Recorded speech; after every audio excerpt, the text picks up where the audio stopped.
అందులో డౌట్ ఏం లేదు. చెంగల్రాయుడు గారు చెప్తున్నాను, రానున్నటువంటి 2024 కాబోతున్నారు.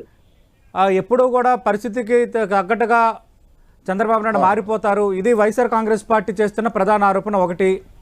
రెండోది విభజన హామీల అంశాన్ని తెర ముందుకు తెస్తున్నారు. ప్రత్యేక హోదా, విభజన హామీలు అవి ఏమి నెరవేర్చారని మళ్ళీ భారతీయ జనతా పార్టీతో చంద్రబాబు నాయుడు జత కడుతున్నారు. ఇది వైసీపీ. చంద్రబాబు నాయుడు గారు వెళ్ళి భారతీయ జనతా పార్టీతో జత కడుతున్నాడా చెప్పాలి ఆయన సమాధానం ప్రతిదానికి. సార్ మీకు, కొండరాజు గారికి, మా బాజీ గారికి, సార్ టెన్ టీవీ ప్రేక్షకులకు అందరికీ నా నమస్కారం అండి. నమస్తే సార్. ఇప్పుడే ఇద్దరు మిత్రులు మాట్లాడి నిన్నాను. నేను 14లో పొత్తు పెట్టుకొని బయటకు వచ్చింది కేవలం విభజన హామీలు అమలు జరగలేదనేటువంటి ఉద్దేశంతో మేము భారతీయ జనతా పార్టీతో డిఫరై బయటకు వచ్చామండి. వ్యక్తిగతంగా మాకేమీ లేదు. రాష్ట్ర పురోగమనమే, రాష్ట్ర అభివృద్ధి ముఖ్యంగా పెట్టుకొని బయటకు వచ్చినటువంటి విషయాన్ని వారు గుర్తుపెట్టుకోవాలి.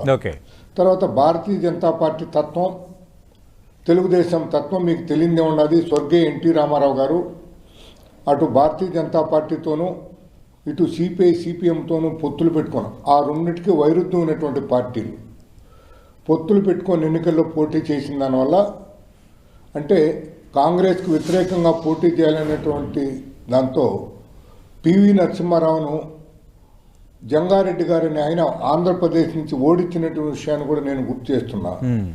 భారతీయ జనతా పార్టీకి దేశమంతా రెండు పార్లమెంట్లు వస్తే ఒక్కటి తెలుగుదేశంతో అలియన్స్ పెట్టుకొని పివి నరసింహారావును ఓడించినటువంటి స్వర్గీయ జంగారెడ్డి గారిని చెప్పేసి నేను మీకు తెలియజేస్తున్నా. ఇక్కడ ఎందుకంటే ఈ సైకో పాలన పోవాలంటే యాంటీ ఎస్టాబ్లిష్మెంట్ స్ప్లిట్ కాకూడదని, రూలింగ్ పార్టీలో ఉన్నటువంటి వ్యతిరేకతను ఆ ఓటర్స్ను స్ప్లిట్ కాకుండా ఒక తాటి మీదకి తెచ్చేసి కొంచెం తెలుగుదేశం పార్టీ త్యాగాలు చేసి ముందుకెళ్తున్నది. ఎందుకంటే రాష్ట్ర వినాశనానికి, అరాచక కిరాచక పైచాచక కార్యక్రమాలు కూడా ఇదే నాంది అయిపోయిందండి. నిన్నండి గణేష్ అనే కానిస్టేబుల్ను కారుతో గుద్ది చంపి స్మగ్లింగ్ చేసుకుని తీసుకెళ్తారు కేవీపురం మండలంలో. పోలీసులు కూడా కారుతో గుద్దిపోతున్నారు. ఇలా అరాచకాలు 1, 2, 3 కాదు, వేల సంఖ్యలో చెప్పగలుగుతాను మీకు టైం ఇస్తే. ఇలాంటి వాళ్ళను కంటిన్యూ చేసేదానికి ఓట్ బ్యాంకు చేయకూడదని.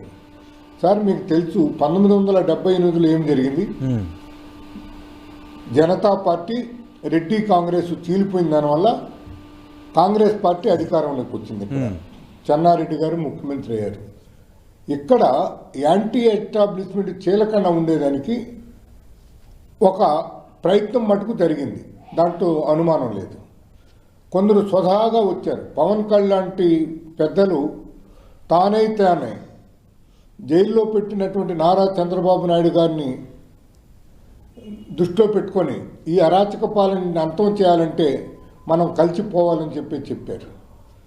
తెలంగాణలోకి వస్తానే తెలుగుదేశం మేము పోటీ చేయము అన్నా కూడా, జనసేన పోటీ చేసినా కూడా ఆంధ్రప్రదేశ్లో మా పొత్తు ఏం చెదరలేదండి. మా పొత్తు కంటిన్యూ అవుతున్నది. ఈడ పొత్తు ఉన్నది, ఆడ పొత్తు లేదని కూడా కొందరు అంటారు. ఏ రాష్ట్రానికి ఆ రాష్ట్రంలో ఉంటుంది. తెలుగుదేశం యొక్క అభిమతం ఇక్కడ ఓట్లు చీలకుండా ఉండటం, సైకో పాలన తరిమి కొట్టడం, రాష్ట్ర అభివృద్ధి కోసం కలిసిపోయేదానికి సిద్ధంగా ఉన్నామని చెప్పి నేను ఉపయోగించుకున్నాండి. నేను విత్డ్రా చేసుకుంటాను.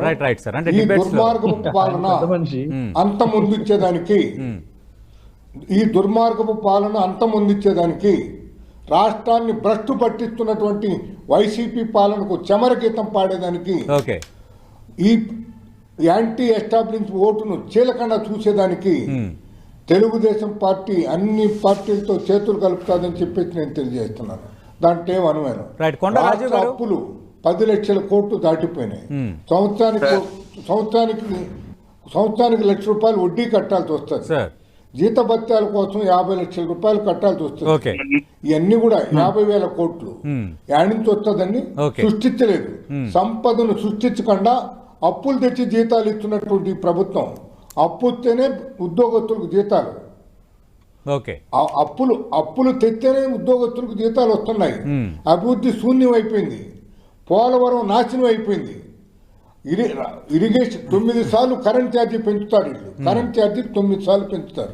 10వ కూడా పెంచుతారు. చెత్త పన్ను వేసినటువంటి చెత్త ప్రభుత్వం అండి ఇది. చెత్త మీద కూడా పన్ను వేస్తారండి. ఇలాంటి ప్రభుత్వాన్ని తరిమి కొట్టాలి. చెంగల్రెడ్డి గారు ప్రత్యేక హోదాకు సంబంధించి ఆల్రెడీ ఒక క్లారిటీ ఇచ్చామని బాజీ గారు చెప్తున్నారు. మరి ప్రత్యేక హోదా, విభజన హామీలు, రైల్వే జోన్ ఈ అంశాలన్నింటి సంగతి ఏంటని రాజీవ్ గారు అడుగుతున్నారు. పొత్తు కుదిరితే ఖచ్చితంగా తలెత్తే మొదటి ప్రశ్న అది విపక్షాల నుంచి. చెంగల్రెడ్డి గారు ఏం చెప్తారు సార్? చెంగల్రెడ్డి గారు, నాకు 25 మందిని ఎంపీలను ఇస్తే ప్రత్యేక హోదాను జుట్టు పట్టుకొని తీసుకొచ్చి చేస్తానని చెప్పినటువంటి నాయకుడికి ఈ రోజు 33 మంది ఎంపీలు ఉన్నారని చెప్పేసి గుర్తు చేస్తున్నాను.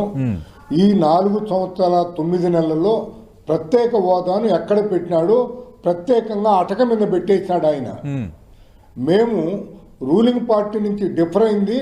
ప్రత్యేక హోదాను కానీ మేము ఇలేమంటే స్పెషల్ ప్యాకేజ్ అన్నారు. స్పెషల్ ప్యాకేజీ 1% ఎక్కువగానే ఉంటుంది అనేటువంటి ఉద్దేశంతో ఆ రోజు ఒప్పుకున్నటువంటి వాస్తవం నిజం. ప్రత్యేక హోదా లేదు, స్పెషల్ ప్యాకేజీ లేదు. ఆంధ్రప్రదేశ్ను అట్టడుగు పాలు వెళ్ళిపోయిందని చెప్పేసి బయటపడి ఢిల్లీలోనే దీక్ష చేసి ఇక్కడంతా మనకు జరిగినటువంటి అన్యాయాన్ని అందరికీ తెలిపినటువంటి విషయాన్ని గుర్తు చేస్తున్నా. ఇప్పుడు కూడా ప్రత్యేక హోదా గురించి ప్రత్యేకంగా చర్చిస్తారని చెప్పేసి నేను అనుకుంటున్నా. ఒక్క మటుకు నిజం, వ్యక్తిగతంగా నేను చెప్తున్నా, వ్యక్తిగతంగా, పార్టీ పరంగా కాదు. పార్టీ పరంగా చెప్పినా రేపు పొద్దున ఖచ్చితంగా ఈ ప్రశ్న తలెత్తుతుంది పొత్తు కుదిరితే. చెప్తాను సార్. వీళ్ళిద్దరూ చాలు మన జగన్మోహన్ రెడ్డి గారి ఇంటికి పంపించేదానికి. ఓట్లు చేయకూడదనేటువంటి పెద్ద మనసుతో భారతీయ జనతా పార్టీ ఆహ్వానం మేరకు మా నాయకుడు వెళ్తున్నటువంటి విషయం. 2 చెత్త పన్ను అని చెప్పా నేను. సార్ మేము చెత్తలో సంపదను సృష్టించాం. వర్మీ పన్ను అది కేంద్ర విధానం, రాష్ట్రం అమలు చేస్తుంది. ఇది రాజీవ్ గారు ఇచ్చింది వివరణ. అరే మీరు చేయొచ్చు కదా, మీరు చేయొచ్చు కదా, మీరు చేయొచ్చు కదా. కేంద్రం ఇచ్చింది, మీరు అమలు చేయలేదు కదా. ఎక్కడ కూడా చెత్తను మీద సంపదను సృష్టించే పని ఎక్కడన్నా చేశారా? కేంద్రం ఇచ్చింది కదా ఆదేశం, ఎందుకు చేయలేకపోయినారు? మీరు ఎందుకు చేయలేకపోయినారు? రైతులు ఇచ్చినటువంటి 10% డబ్బులు కట్టలేక దాదాపు 6,000 కోట్ల రూపాయలు డ్రిప్ ఇరిగేషన్ నాశనం చేసి పెట్టారు. డ్రిప్ స్ప్రింక్లర్ ఇరిగేషన్ లేకుండా పోయింది. నీటి సమస్య ఉన్నటువంటి రాయలసీమ ప్రాంతంలో డ్రిప్ యొక్క పాత్ర చాలా పెద్దది. డ్రిప్ ఇరిగేషన్ సర్వనాశనం చేసినటువంటి ఘనత. మాట్లాడుకుందాం సార్, ఖచ్చితంగా రాబోతున్న రోజులు ఖచ్చితంగా అంశాలను చర్చకొస్తాయి, అన్ని మాట్లాడుకుందాం. ఇవన్నీ చేసేసినారు. Thank you Chengalreddy.